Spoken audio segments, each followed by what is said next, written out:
এরকম সুন্দর একটা ডিমের রেসিপি পেতে আপনাদের সঙ্গে শেয়ার করতে চলে এসেছি আজকে আমি। তো চলুন জেনে নিই কিভাবে আজকে রেসিপিটা বানালাম। একটা ডিমকে আমি প্রথমে সেদ্ধ করে নিয়েছি। সেদ্ধ করে নিয়ে আমি ডিমটাকে কুড়নি দিয়ে কুড়ে নিয়েছি। দেখুন খুব সুন্দর করে কুড়ে নিয়েছি আমি হালকাভাবে। এর মধ্যে দিয়ে দিয়েছি কাঁচা লঙ্কা কুচি আর দিয়ে দিয়েছি পেঁয়াজ কুচি। একটা পেঁয়াজ কুচিয়ে দিয়েছি আর দুটো কাঁচা লঙ্কা কুচিয়ে দিয়ে 3 থেকে 4 চামচ আমি বেসন দিয়ে দিয়েছি আর দিয়ে দিয়েছি পরিমাণ মতো লবণ। এটাকে আমি সামান্য একটু জল দিয়ে, বেশি জল দেব না, মানে যতটুকুনি লাগবে আর কি পরিমাণ মতো, সামান্য একটু জল দিয়ে আমি এটাকে ভালো করে মাখিয়ে নিয়েছি। মাখিয়ে নিয়ে এটা গোল গোল করে মণ্ড তৈরি করে নিয়েছি। একটা ডিমে 6টা মণ্ড তৈরি হয়েছে। তো এইবার আমি একটা ডিমকে ফাটিয়ে নিয়েছি। ফাটিয়ে নিয়ে আমি এটাকে একটু ফেটিয়ে নিচ্ছি।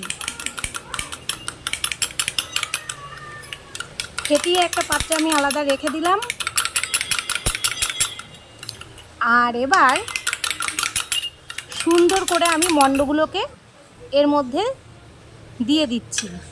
একটা মণ্ডকে আমি তুলে নিচ্ছি, তুলে নিয়ে আমি ফ্যাটানো ডিমের ভেতরে চুবিয়ে নিচ্ছি। এটাকে ভালো করে চুবিয়ে নিয়ে এইবার আমি একটু এটা বিস্কুটের গুঁড়ো মাখিয়ে নিচ্ছি। বিস্কুটের গুঁড়ো মাখিয়ে নিয়ে আমি কড়াইতে তেল গরম করতে দিয়েছি। একদম লো, গ্যাসটাকে লোতে দিয়ে আমি এটাকে ভাজবো। সুন্দর লাগে খেতে, বড়দের থেকে বাচ্চারা সবার প্রিয় এবং সবাই ভীষণ পছন্দ করবে খাবারটা। বিকেলবেলা স্ন্যাক্স হিসাবে বা চায়ের সঙ্গে দারুণ যাবে এটা। ছোট্ট ছোট্ট করে সুন্দরভাবে আমি ভেজে নিচ্ছি। প্রথমে একটা দিয়েছি, এবার আমি আস্তে আস্তে সবগুলো দিয়ে দেব। দিয়ে সুন্দরভাবে একটু লাল লাল করে আমি ভেজে নিচ্ছি।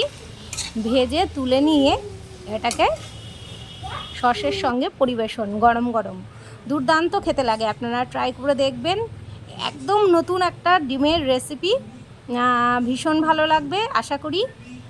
আর কেমন হলো, কেমন লাগছে আপনাদের, আপনারা সবাই একটু কমেন্ট করুন। কমেন্ট বক্সে আপনারা জানান যে কেমন লাগছে। আর সকলে ভালো থাকবেন, সুস্থ থাকবেন আর আমার পেজটাকে লাইক করবেন, ফলো করবেন।